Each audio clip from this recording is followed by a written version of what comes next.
So welcome back to FinTalk, brought to you by Vermec. I'm Jawad Akhtar, your host. So today I have with me Oivind. Welcome, Oivind. Thank you for joining us. Thank you. So before we dive into the topic and let Oivind introduce himself, we're going to talk about Basel 3.1, but in particular, we're going to go into property. That's a key topic. So welcome, Oivind. Well, thank you very much. Just a bit, people that don't know you, a bit about you, what you're doing at the moment with BDO. Yeah, so I'm a principal at BDO, so I guess I'm the lead banking prudential person. So what I tend to do is, obviously, I'm very focused on things like regulatory reporting, Basel 3.1, how things develop. I work with a lot of Vermeer clients already, which is great.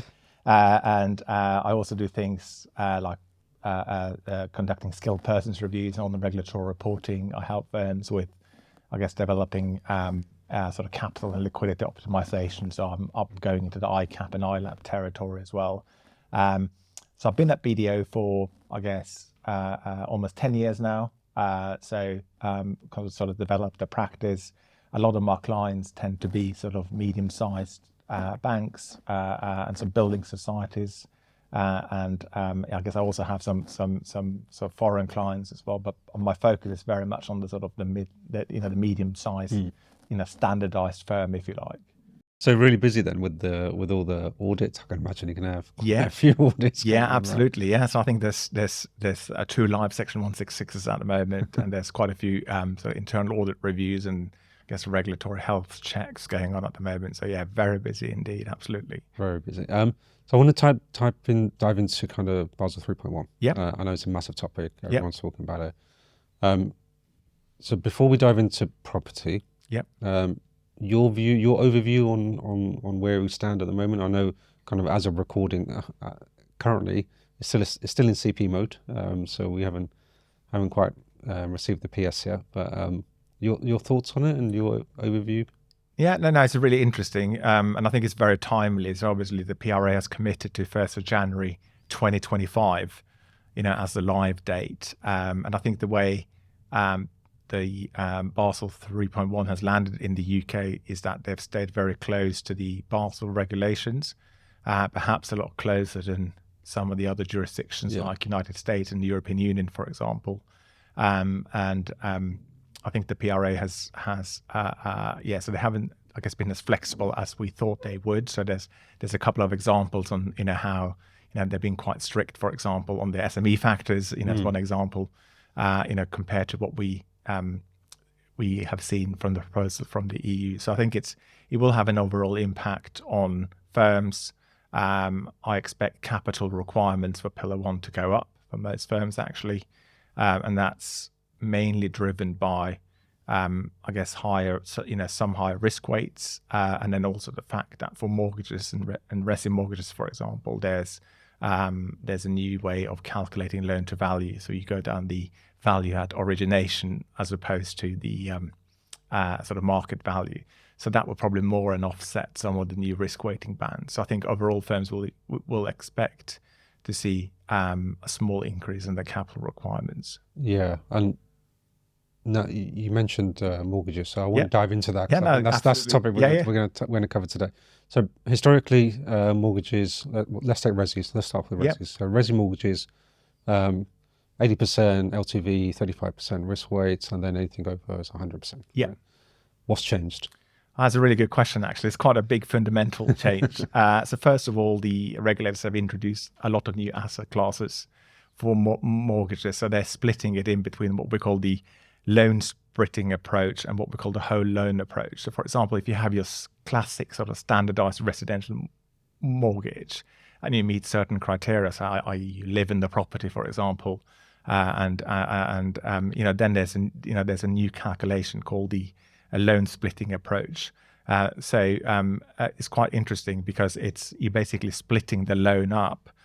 So the first sort of part of the loan will be subject to a risk weight of 20%, and then depending on of your loan to value, then you will apply up to a sort of the risk weight of the counterpart is 75%, for example, for retail, for the remaining part. So if I give you an example, It's probably the easiest actually, if we have time for that. But if you have an 80,000 loan which is secured on the property valued at 100,000, called a classic example, then you will apply a risk weight of 20% to 55,000 of the exposure, and a risk weight of 75% to the residual amount of 25,000. So the total risk-weighted assets for that will be basically 29,750. So it's 20% at 55 times 55,000, and then 75% of the 25. So there's a split of the bands based on the on the loan to value. So it's quite sort of different from what we see at the moment. And then we also have for resi mortgages that don't meet the criteria, we have what we call the loan splitting approach, the whole loan approach. And that is basically where you have a loan that materially depends on the cash flows generated by the property. So for buy-to-lets, where you own actually more than 4 properties, then you'll have you look at the loan to value of the property, and then you apply the risk weight. So if you have less than 50% loan to value, you get 30% risk weight, and then it goes as high as 105% if you have a loan to value of more than 100. So it's quite a different approach that they split kind of the loans into whether or not it's materially dependent on cash flows. I think one important thing to say is that if you're sort of the classic portfolio landlord that the PRA refers to, so where you, for example, own 3 properties that you let out, and then you have a 4th property which you live in, that will still fall under the loan splitting approach. So it will be treated as a normal sort of residential mortgage in line with the example I gave. So it's quite a big change for firms. And I think also with resi, as I said in my introduction, the PRA is changing the way they look at loan to value calculation. And this is quite critical because at the moment, under the current UK CRR, loan to value is based on the market value of the property. Yeah. And it's sort of firms are allowed to use, I guess, sort of automated valuation methods, for example. So like sort of, looking at computer models to see actually how much is your property worth. And that's kind of what you use for the loan to value calculation. Yeah. However, for Basel 3.1, the proposals are actually, it's much more strict the way you value the property, and it has to be on the original value. So you have to go and basically use that value at the start. And, if a year later the property revalues, you still have to stick with the original value. So that comes back to my point that although some of the risk weights may be lower in the low to value bands, because you can go as low as 20%, for example, you'll still have probably be offset by the original value. I think the average UK mortgage at the moment is, I think it's around 4.5 years. So I think then you can just see that the original value can potentially be sort of 4.5 years out of date. Yeah. And obviously that depends on the market. And if the market goes down, you have to obviously revalue your property straight away. But if not, you have to stick at the original value. So I think that's one of the challenges that firms have come up with. That actually, it's great that there's new risk weights, but there's quite a big change in the way the loan to value is calculated. And I think another really important thing to mention, Jawad, is that there are some exposures that currently get the resi treatment that you can no longer treat as resi. So, for example, care homes, purpose-built student accommodation and holiday lets, they will now be treated as commercial. So, which I think will probably mean 100% risk weight as opposed to 35. So I've already spoken to some lenders that are quite big in things like student accommodation, care homes, and so on, and they're quite worried. And I think that on social housing, for example, that's another sort of area that fits into resi. That's the PRA say, you can use the loan splitting approach. Great, you think, but actually they say, you have to floor it at 75% risk weight. So again, that's quite a challenge for some firms. And I think also another thing on the RESI side to mention is that historically we've had firms using the SME support factor, so the small and medium-sized enterprise factor, to calculate risk-weighted assets and to sort of get a discount, if you like. That's no longer permitted. It's sort of offset to some extent with a new sort of SME asset class, but that wouldn't be permitted to use if you're using a residential asset class anyway. So, for some firms that will have an impact. And I think just one final thing to say on the kind of some of the challenges we've seen with Basel 3.1 and the residential mortgages is that if you have a developer, for example, that builds a block of flats, to let out, and historically some firms have managed to argue that as residential because they have signed contracts, etc., in place, although it's the property is under construction. That's no longer permitted. So the PRA has introduced a new asset class called ADC, which is Acquisition, Development and Construction. So that asset class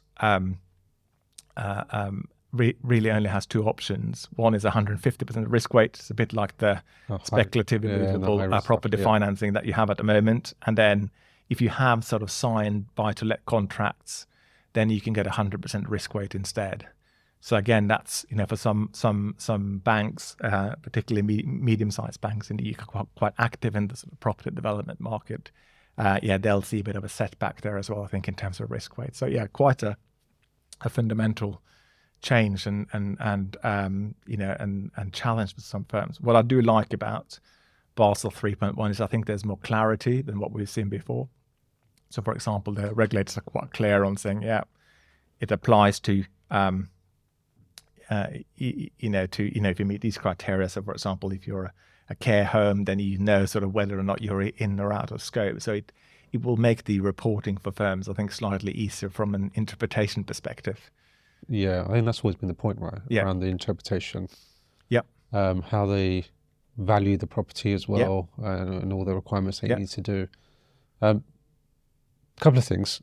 With all those changes, that's going to massively impact the market, isn't it? And I can see. Do you see banks providing mortgages or coming out of mortgages? There's talk about 100% mortgages at the moment in the news, and firms giving that. That's just going to. There's no value to them anymore. Why would a bank want to do that? Well, I think they have to look at the kind of the pricing. Obviously, that's what drives it, and kind of whether they want to get things like market share. So there's many reasons why firms want to do that. But I think if you sort of take away the fundamentals and look at it on a like-for-like basis, I guess it's less attractive. So, for example, if the government is championing, house building, and sort of people to own their own home, etc. I mean, this is going to make it a lot more difficult. Yeah. Particularly also for sort of larger developers that use the SME factor, for example. So which I think has been linked to sort of property development and sort of some of the buy-to-lets, etc. So it's not necessarily as beneficial, and there's a big change for firms in in sort of pricing models, fundamental. And I think also what the biggest concern I've had from firms is around the way they're going to use the valuation method under the original values. There's one thing is that you can probably identify it, but the fact that you can't you can't use models to calculate it will be a big challenge. So they don't think the industry is geared up for this at all. There's not enough surveyors. There's the systems they haven't been calibrated and so on. So it's quite a big challenge to get that right. And I think actually that's one of the things we're probably going to see some change or some movement on in the when the consultation sort of comes back with the supervisory statement. Is that we'll probably see some more guidance on how you would value the property, but fundamentally it's a big change for firms. Well, it's a fair point, isn't it? I think we're talking about it from a reporting perspective, but actually behind the scenes is getting those valuations is going to be a whole different ball game, and those industries haven't really geared up for that. Just before we touch on commercial property, I want to just ask a question about buy-to-lets. Now, previously, buy-to-lets, there was a loss given ratio that the regulator would publish, and it was over a 5 or 6 year period. And, is that still standing? Is that still now how does a buy-to-let? Is it different now before they did it, or is it going to stay the same? Well, I think it's changed sort of quite fundamental. I think the way you will have to look is from a buy-to-let perspective, you have to see whether or not you are materially dependent on cash flows. So, your property, if you let it out, so that will sort of fall into a new asset class, if you like. And in that asset class, you'll then look at actually how many properties do I own? So you have to look at that. And then if you own sort of like as I said earlier, the 3+1, then you can go back into the kind of the normal RESI approach. But then if you have to stay in the kind of in the whole loan approach, then you will get you'll be subject to the new risk weights. I haven't seen any reference to the sort of loss rates, etc. But there's a big change anyway for the way you calculate it. So I think for lenders that are active in the sort of buy-to-let space, I think there'll be quite a big change. I don't think some of the impact analysis I've seen for firms is that actually the risk weights for buy-to-lets are much higher. So the average risk weight is much higher than what they are at the moment. It's one of the areas where we see the biggest increase, and I think that's also magnified by using the original value for the kind of the loan to value. So it's a big change. So I think firms need to be prepared for that. And as you said, not just on the regulatory reporting side, obviously there's new templates and new calculations, etc. But there's also the kind of the business model side. So I've had quite a lot of questions from the first line, sort of head of mortgages, for example, kind of asking questions. What does this mean? How do we price this? So a really big change for firms. I think one thing to say as well, if you look at the wider kind of property market, is that the big banks on the IRB model, they will have what we call a sort of a capital floor introduced at 72.5% of the standardized risk weight. So basically, where you see some of the very biggest banks in the UK at the moment having a risk weight of 10% for residential mortgages and having a huge benefit. Now, actually, they will also have to do a standardized calculation, and then the capital requirement will be floored at 72.5% of that. So I think that will actually improve some of the competitiveness and be beneficial to, I guess, some of your customers. So there's a bit of sort of give and take, but I think there's on overall, I think there's more it will result in increased capital requirements. I think there's always going to be winners and losers, right? There's always going to be someone that's going to be upset to another person. The biggest shift I've seen in there is the commercial property. Now, historically, everyone knows PRA said 100% commercial property on there. They never published those loss rates, did they? So no, but this is different now. No, it is quite different. So I think the just like I guess with the old Basel rules as well, there was scope for a 50% risk weight, and I think there were some horror stories about that in the past. But like I said, the PRA had they sort of put in their own floor basically and said, okay, it's going to be 100%. So now again, Basel 3.1 opens up for risk weights again based on the loan to value, and there's a scaler a bit like what you have on the residential approach. So in theory, you can get a lower risk weight, which I think is depending on the loan to value bands for the commercial property. However, the PRA has, I guess, almost unhelpfully said that actually, the kind of the 100% floor will apply. So I think that's, and they said that explicitly, and I guess provided some arguments saying, there's quite a lot of risk attached to commercial property. So I think you will sort of still end up with 100%. I think the only big difference is that actually there can be scope for them to take that off quite easily if they want to. And then you'll have a whole new calculation underneath, which is, firms I think need to be geared up for to calculate around, getting the loan to value, for example, calculating the sort of the original value, all those kind of, aspects. I think it's really, really important. Thank you for that. We've covered quite a lot. We have. So we've done resi, we've done buy-to-let, commercial. Just briefly, I know you're doing a lot of work in the market. Because we're talking to similar people. Yeah. But what's your thoughts on it? And how are you seeing the next kind of say next 18 months? How do you see that? Yes, I think that what firms are doing now, they have obviously the consultation paper landed last year, so firms went through that. There was, I think, a lot of responses to the PRA. I think it was one of the biggest responses they ever had. So loads of firms and UK Finance and some of the other like Building Society Association, they all responded with loads of feedback. Firms have in parallel started to undertake impact analysis. So what do I mean by that is, for example, they take their own residential mortgage loan book and then calculate the RWAs on the old rules and the new rules and see actually what needs to change. So some firms have done that, and I think it's been quite helpful because it's identified some of the pressure points. And for some firms, for example, are heavily involved in social housing, for example, quite a big impact because it's like a 75% floor calculation. The most impact I've seen for firms have been around the SME factor being removed, which I think I touched on a couple of times. So I think that's quite fundamental for that. I think what else firms are doing is that they are looking at, do we have the right data in our data stores?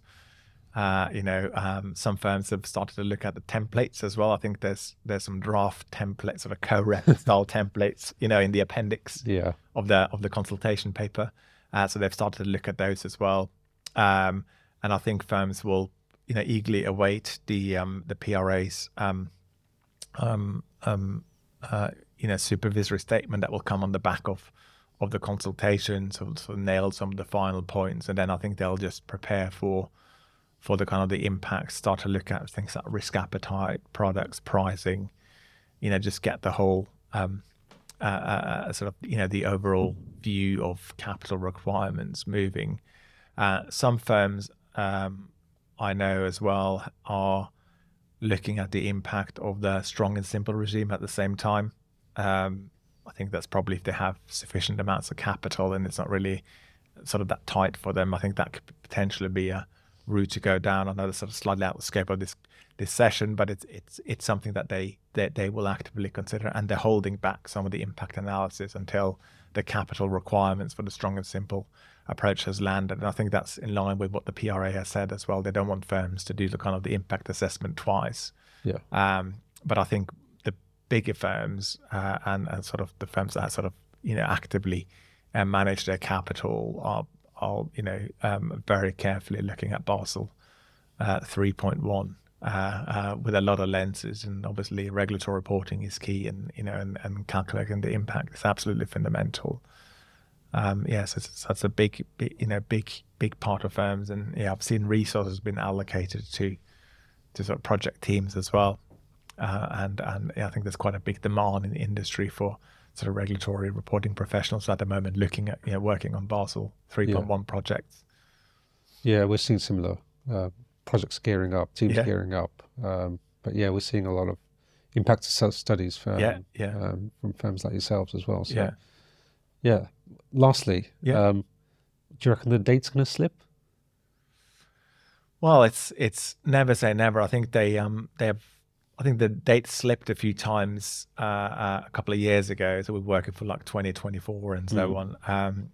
I don't think they will slip. At least that's not what I've heard. I think that they have done the consultation paper, and it's sort of landed okay, I think. So I think it's I wouldn't say it's straightforward, but I think it's it's in line with their commitments, I think.